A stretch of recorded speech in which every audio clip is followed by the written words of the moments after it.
반갑습니다. 김진학점은행대 안선생입니다. 이번 영상에서는 심리학 학사학위 과정에 대해서 이야기를 해보려고 하는데요. 학점은행대 전공 중에서 진행하기 편리한 전공에 대해서 이야기를 할 때마다 빠지지 않고 들어가는 전공이 바로 심리학이죠. 학점은행대 안에서는 온라인 수업만 듣고 학위를 받을 수 있다는 특징 하나만으로 굉장히 큰 메리트이기 때문에 심리학 전공 또한 온라인 수업만 듣고 학위를 받을 수 있는 전공 중 하나인 만큼 비교적 진행하기 편리한 전공이라고 이야기할 수 있습니다. 그런데 이제 오늘 주제 보시면 설계 만드는 게 생각보다 까다롭다고 적어뒀죠. 심리학 전공 생각하고 제게 상담 신청했다가 학습 설계 내용이 예상했던 것과 달라서 당황했던 학습자분들이 적지 않을 것이라고 생각을 합니다. 앞에서는 진행하기 편하다고 했는데 왜 이제 와서 설계 만드는 게 까다롭다고 하는 거냐, 그 이유에 대해서 자세하게 알아보는 시간을 가져보도록 할게요. 일단 이번 영상에서는 심리학 전공은 이런 특징을 갖고 있습니다 라는 걸 알려드리는 영상이고요. 그래서 이제 자격증이나 독학사 없이 천천히 수업만 듣고 학점을 모아서 학위를 받고 싶습니다 하는 분들은 오늘 영상 내용이 크게 와닿지는 않을 겁니다. 참고해 주시면 좋을 것 같아요.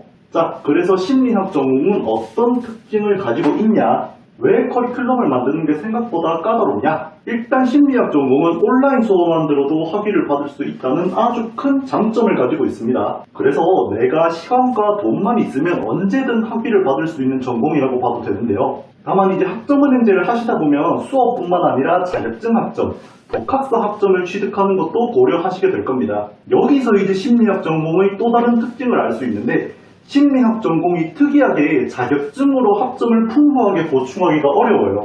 학사학위 기준으로 자격증은 최대 3개까지 등록할 수 있고 전공과 상관없는 자격증은 1개만 등록할 수 있는데, 일반 학점 자격증은 아무거나 얻어서 등록하면 된다 해도 무조건 1개만 등록할 수 있으니까 나머지는 전공학점 자격증을 넣어야 하잖아요. 그런데 심리학 전공학점으로 인정되는 자격증을 리스트를 보시면 학습자님이 응시할 수 있는 자격증이 하나밖에 없을 겁니다. 보시는 바와 같이 직업상담사 2급 자격증을 제외하고는 심리학 관련 학위를 응시 자격으로 요구하거나 별도로 교육을 받고 난 뒤에 시험을 볼 수가 있기 때문에 전공 자격증을 취득해서 학점을 보충하는 게 정말 까다로워요. 일반 학점 자격증 1개, 그리고 직업상담사 2급, 이 두 가지 자격증을 제외하면 등록할 수 있는 자격증이 없다고 봐도 되기 때문에 자격증 학점을 등록하는 데 있어서 제한이 뚜렷하다는 것을 알 수 있습니다. 자격증 등록을 하는 데 있어서 제한이 뚜렷하다는 걸 알았을 때 보통 수업 기간을 늘리고 수업을 더 듣는 것보다는 독학사에서 학점을 더 가져오는 것으로 시선을 돌리게 됩니다. 자격증 학점 넣는 게 힘들면 독학사로 채우면 되는 것 아닌가 라고 생각하게 되는데요.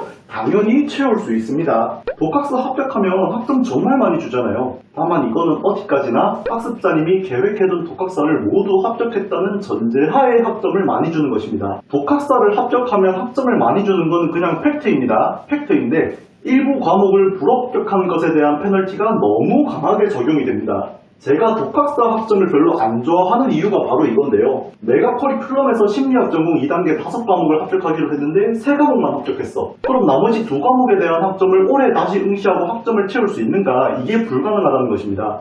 응시한 단계에서 불합격한 과목이 나왔다면 해당 과목에 대한 학점은 아예 다른 방법으로 채워야 한다는 것이죠.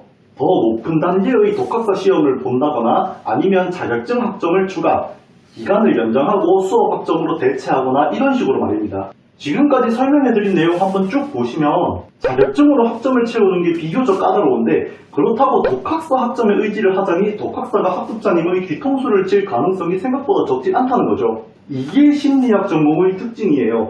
수업만 듣고 학위를 받을 수 있는 전공인 거는 맞는데, 그렇다고 경영학 전공처럼 자격증과 독학사를 통한 학점 대체가 풍부하지는 않다는 것입니다. 이론상 자격증 넣고 독학사 적당히 넣어서 기간을 줄이는 건 가능해도 학점 대체 수단이 막 다양하거나 이런 건 아니기 때문에 기간을 줄이는 것에 대한 위험 부담이 크다는 것을 알 수 있습니다. 그래서 저는 심리학 전공을 계획 중인 학습자분들께 개인적으로 하고 싶은 이야기 몇 가지를 전달해 드리자면, 심리학 전공을 하겠다. 그러면 마음을 편하게 갖고 여유있게 공부를 하시거나, 기간을 줄이기로 했으면 확실하게 공부하고 확실하게 기간을 단축하시거나 둘 중 하나는 꼭 했으면 합니다.